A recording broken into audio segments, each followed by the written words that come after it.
Thank you very much for the invite. And after listening to your psychiatric genetics, I'm going to talk about food, what goes on your plate, and how it impacts not just us, but millions and trillions of microbes that live in us. So we think that we are 100% human. That's a misconception. We are more of microbial community within our body as compared to human cells. So if you look at the number of cells, 70 to 80% of cells are microbial. We are only about 30 trillion cells. On top of that, if you look at the genes, and I'm sure since this morning, a lot of people have talked about what genes are. Genes are the segments of DNA and they make proteins in our body, and proteins perform all the functions. So they define what we are. So if you look at the number of genes in our body, we have more than 2 million microbial genes being expressed. So that makes our microbiome. And human number of genes are humiliatingly low. So we have about 20 to 21,000 genes that make proteins. So we are not 100% human if you look at the number of cells or number of genes that define us. And if you think of the weight, if you weigh all these microorganisms in your body, they weigh to about 2 kilos, which is more than the human brain. So there is huge amount of microbes. They live everywhere. Main areas where they live is skin, oral cavity, reproductive system, and they have co-evolved with us. So it's not as if they have just been introduced to humans. They have evolved throughout the human history, and they have learned to live in a kind of a friendly environment where either they are doing something good for us or they are mutualistic. We have mutualistic symbiotic relationship with them. So out of all these organs where you will find microbes, the gut is the place where most of them live, and the most of research that links this microbes community to health is the gut microbiota. So if you think of our gut, starting the whole of digestive system, we have trillions of microorganisms living. Almost 99% or more are bacteria, but there are smaller number of virus and fungi as well. And because they are so huge, we have learned to call them that they are an organ in itself. And normally they just live happily with us and helping us survive. And they also define our health. And that's what I'm going to talk about. What is the relationship of these tiny guests that live in our body, and how we can keep them happy so that we are benefiting from them more? So this is the classification. If you look at the gut microbiota, this is the classification, and there are major 6 families.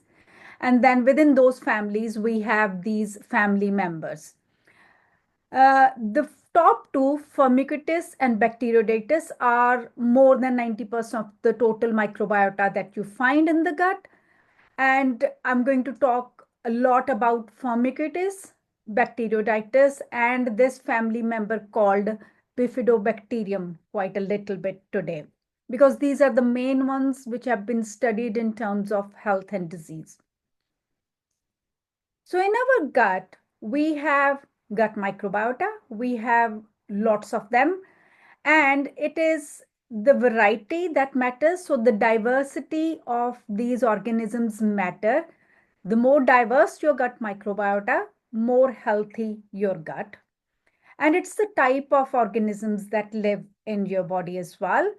So we can have more of a pathogenic bacteria growing up that makes our gut unhealthy. We call that system as dysbiosis. And if we have good diversity of these organisms, and we have the good type of these organisms, the commensals, then we have a healthy gut, and we call that kind of situation as symbiosis. So the balance matters, diversity matters, and that decides our health or disease. It is impacted by multiple other factors, but I'm going to focus on genetics and our diet because that's what my interest is. How do our environment, mainly our food, how does it interact with our genome and indirectly contribute to our health? So when you look at the symbiotic or dysbiotic gut, dysbiosis is kind of equal to disease. It can be multiple of the diseases, and a few of these are mentioned here. And as Xavier was talking about mental disorders, there is quite a lot of interest now, gut brain axis. So we are not talking about the genetic diseases, but we are talking about that our gut, through gut microbiota, is talking to various organs in our body, including our brain, and it defines if we have a healthy status or disease status. So dysbiosis has been linked to various inflammatory conditions, liver diseases, obesity, diabetes, etc. So it is one of the common factors for many, many chronic diseases. And we are learning how to manage it and how to reverse this dysbiosis into symbiosis state. So when do these gut guests arrive in our body? So when do they come? They come at the time of birth. So there are the first 3 years of the life are important because when the child is born, the gut microbes start to develop, and they are impacted by mother's gut microbiome. They are impacted by the delivery mode, whether it was a C-section or vaginal birth, or even mother's oral gut microbiota impacts that. So it is pre-birth. You have already started multiple factors impacting the gut microbiota. And as the fetus grows, as the child grows, was the child fed the breast milk or the formula milk? What kind of environment did the child grow in? Were they very protected? Did they have pets in their house and they grew up with them? So lots of environmental factors impact the toddler's microbiota development. And microbiota is not just there as a mode of existing. They are helping with the protein production, they are helping with the multiple vitamins, and they're helping with lots of harnessing that is happening in the gut. And by about 3 years of life, our gut microbiota fully establishes, and that almost stays in balance rest of the life. So gut microbiota has developed, but there are lots of factors still impacting our gut microbiota throughout our life. So gut microbiota, once established, doesn't stay stationary. It is quite a dynamic process and it is impacted by various factors. And I'm going to talk about a couple of those factors now. I'm going to talk about host genetics. So my genetics decides what type of microbes live in my gut. And I'm going to talk about uh, the general lifestyle in terms of specific foods that I can use to help that symbiotic state. So host genetics, what do I mean by that? So our genes define the type of gut we have, and they are kind of either they can be more welcoming to good bacteria, they can be more welcoming to a diverse range of bacteria, or my genes could decide that they're not welcoming to the type of bacteria which are good for my health. So my genes can decide whether my gut is going to be a symbiotic state or a dysbiotic state. And if you look at the gut microbiota of any two people, only about 30% of the gut microbiota is similar between two individuals. About 70 to 75% of gut microbiota is specific to the individual. So host genetic factors plus the environmental factors decide that there is a range of gut microbiota. So I'm going to give you some examples of the genes that decide or that have been shown to have an impact on the type of microbes that live in your gut. So the first gene is this FOOT2 gene. Don't worry about the full name of it, but this FOOT2 gene, if you have a G there, that makes your gut cells as a secretor type. And if you have A there, that means your gut is going to be a non-secretor type. So that genetic makeup decides your phenotype. These are the cells which are lining your gut. If your gut cells lining are secretor type, they are kind of platforms inviting this family member called bifidobacterium. They are going to invite a lot of bifidobacterium there, and they are going to also let a diverse range of bacteria living there.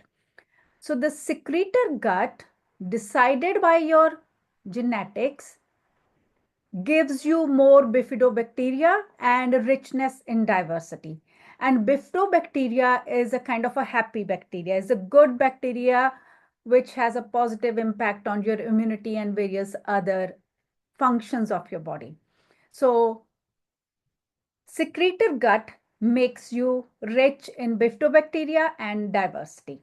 On the other hand, if in your DNA you have A there, your gut is a non-secretor gut cells, and it reduces the bifidobacteria and the diversity that is present in your gut. So the gut is a unhappy gut. So dysbiosis is linked to that. The other gene that I'm going to talk about, and you all be able to relate to it, is the lactose intolerance. You know, some people are intolerant to milk. Why is that? Milk or dairy products? Because we have a gene that makes the protein called lactase. Lactase is the enzyme that breaks down lactose that comes from the dairy product, and it breaks it down to galactose and glucose. And those are used by the body for energy purposes, and they never make to the large intestine. So in the small part of the intestine, lactase break down lactose.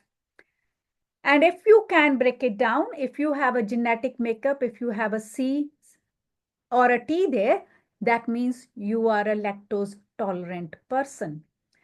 And lactase production usually ends when we stop to have the milk in the toddler stage. But so that we can gain the benefits of dairy products in humans, this lactase gene should have stopped at weaning stage, but carries on. So we have lactase persistent, and most of us are lactase persistent. That means we can tolerate lactose and break it down into glucose and galactose.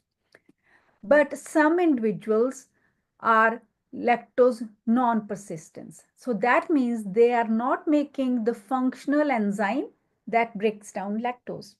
So this particular genetic variation leads to that. And if that is the case, lactose in the small intestine is not broken down. It makes its way to the large intestine where it gets fermented by bacteria, and it leads to the symptoms which are associated with lactose intolerance. And it has been studied, and this gene is most closely linked to our gut microbe genetics of gut microbiota, is that possibly because lactose makes its way to the large intestine, that's where most of our bacteria live, they have the ability to feed on this bacterium called bifidobacterium that I talked about last slide as well. And bifidobacterium is a good type of bacterium. So there is a link that if you have two C's in this gene place, then you will have a more of a bifidobacterium rich gut. The third gene that has been associated with the inflammatory diseases, inflammatory gut diseases, mainly Crohn's disease, is this gene called NOD2. So if NOD2 is functional, and the way I want you to think of NOD2 is that NOD2 kills off the unhealthy bacteria or the bacteria which are going to cause inflammation in your gut. NOD2, if it is active, kills those bacteria and you have a happy gut. But if your NOD2 has a genetic variation, it can't kill those pathogenic or inflammation causing bacteria, then you will have a gut which is prone to inflammation. And that is what happens in Crohn's disease, that there is dysbiosis because one of the genes in the host is not working the way it should be working. So these are a few examples of genetics deciding what lives in your gut or what lives happily in your gut. So the question then I usually get asked is that if I have been dealt a bad hand of gene cards, then I'm doomed. I can't do anything. My genetics decide that I'm going to have inflamed gut, or my genetic decides that less bifidobacterium is going to live in there. What can I do then? So the answer is that although your genetic cards are slightly altered and not giving you full protection, you can reshuffle the deck and compensate it by your environment.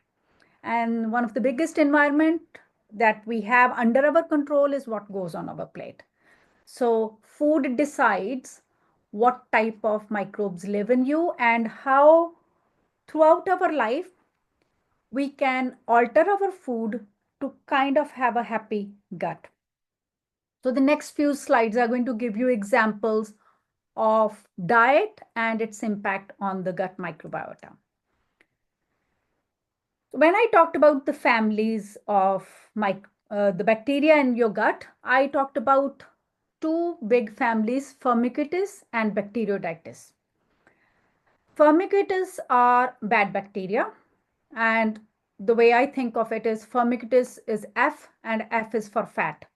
So if you look at gut microbiota from obese individual, you will see that their gut microbiota is rich in Firmicutes and very little Bacteroidetes. And if you take the same sample from a lean person, you will have more Bacteroidetes as compared to Firmicutes. So this F to B ratio matters, and that decides my BMI, my weight, and with obesity, lots of diseases are associated. So this F to B ratio changes with weight, and it can have an impact on your body function. So what can we do then? Research has shown that if your diet is rich in caloric rich food, high fat diet, and that leads to the growth of Firmicutes in your system. At the same time, if you have a caloric deficient, so there is less calories available, and your diet is rich in fiber and plant sources, you can increase the level of Bacteroidetes, and you can balance that F to B ratio so that it is working positively for your gut. You can change the balance just by eating right foods.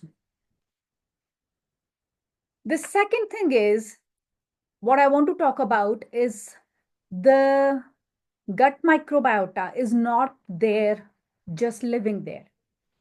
They are eating what you eat. They are also metabolizing what you eat. So whatever I eat, my gut microbiota is getting to eat that, and it is metabolizing it like we metabolize everything we eat. And their metabolism leads to certain metabolites which can be either good for the host or bad for the host. So whereas we used to think that the classification of the gut microbiota matters, what is growing in it, we are learning now that the metabolites that they produce is more important to look at rather than just the classes. So the research is changing towards this metabolite-centric approach now, because these metabolites are produced from your diet and they also make their way into your system. So they are not just living in your intestines, they are making their way into your circulation and they are making into the way of various organs. For example, brain. So whatever metabolites are being produced, they are finding its way to brain, and there is that gut brain axis that is quite a topical topic these days. So the two metabolites I want to talk about is these short chain fatty acid, SCFA, and trimethylamine N oxide. Don't worry too much about the name. I'm going to give you example of how they are produced and what they are doing. So if your diet is rich in fiber, plant-based food, your intestine, the gut microbiota, is producing these short chain fatty acids. So they are being produced in your body. They get into your gut lining cells. So these pink cells are the lining cells of your intestine. They are picked up by that and they are taken to your liver. Some of them are utilized there. Some of them are utilized by the liver. But small amount of these short chain fatty acids get into your circulation. So the blood that is going to rest of your body and having an impact on various aspects of your body functions. Cardiovascular functions, muscle function, fat cells, pancreas. So it has an impact on obesity, diabetes, multiple neuroprotective effect, multiple cardiovascular protective effects. So it has, if you are eating right food, you are making the right metabolites. Actually, you are not making it. Your gut guests are making it. And that metabolites are giving you protection for various diseases associated with a normal body function. At the same time, if your diet is rich in meat, protein, again, your gut microbiota eats that, but it makes this enzyme called, this protein called TMA. In liver, TMA gets metabolized to TMAO, that trimethylamine oxide that I mentioned. TMAO is a very significant risk factor for cardiovascular diseases. It's an independent risk factor. In addition to cholesterol and body weight, it's an independent risk factor for heart diseases. So meat protein produces TMAO and gives you risk of heart disease.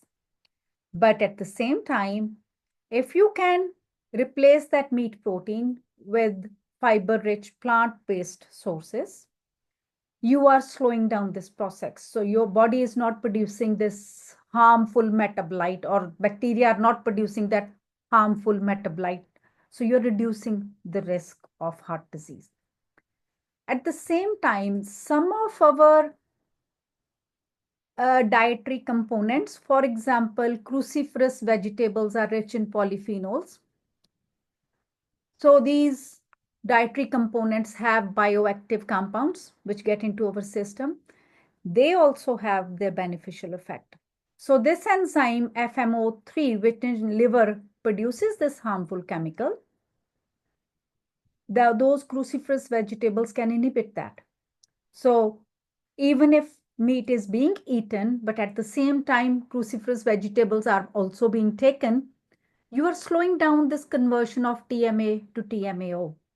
So you are reducing ultimately the risk of cardiovascular diseases. So in nutshell, if you eat plant, you increase the good bacteria and you also increase the good metabolites. So you have a protective effect. If you have animal proteins, you are reducing, you are changing the balance, and you're also producing more of a harmful chemical and you're putting yourself at risk. So diet has a big role to play. But what else can we do to balance the ecosystem? We can take prebiotics or probiotics.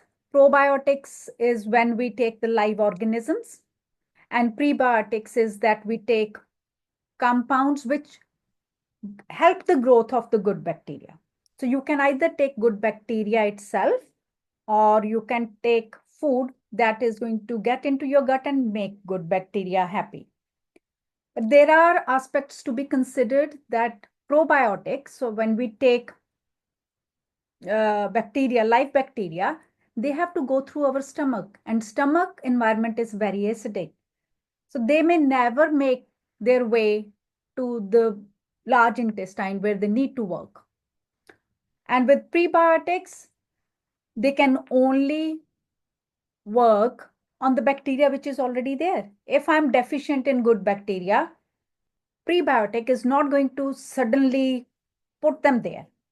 So there are pluses and minuses about pro and prebiotics, and these days a lot of market is moving towards fermented foods or symbiotics. Fermented foods are where you have food products which have been developed with controlled environment so that they give you some aspect of prebiotic which are ready to be used. So quite a lot of these kefir and kimchi, which are gaining a lot of attention, are known as fermented foods. So they are good for your gut. And symbiotics are mixture of pre and probiotics. So you are covering, and they have more of a synergistic effect in terms of rather than taking just probiotic on their own or prebiotics on their own. So I'm going to close this now. I can see Ellie and Izzy have come put on their camera. So basically, what we eat decides what live in our gut.